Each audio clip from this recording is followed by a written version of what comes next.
október 24-én repült utoljára. Azóta sem tudunk ekkora sebességgel hajtó repülőgépről. Minket is ledöbbentett, számunkra is rejtély. Egy nagysebességű valami leszállt az 51-es körzetben, de nem tudjuk, hogy mi az. Körbeautóztuk a helyet, megpróbáltunk benézni, de teljes titoktartással találkoztunk. Az 51-es körzet tény és nem fikció. 1955 óta van itt. Míg az épület létezését sosem titkolták, a falak közti történéseket rendkívüli titoktartás övezi. Minden felszámoltak. Minden áll az 51-es körzet titka. Talán a csészealjak még mindig ott vannak a helyek között. Mit rejtegetnek? Mi van? Gyere!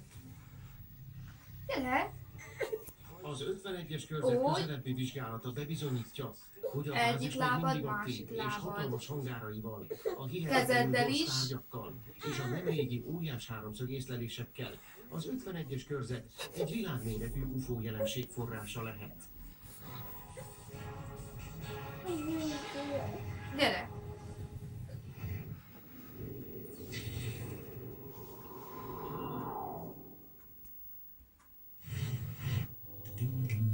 Flap subțire sau pufos?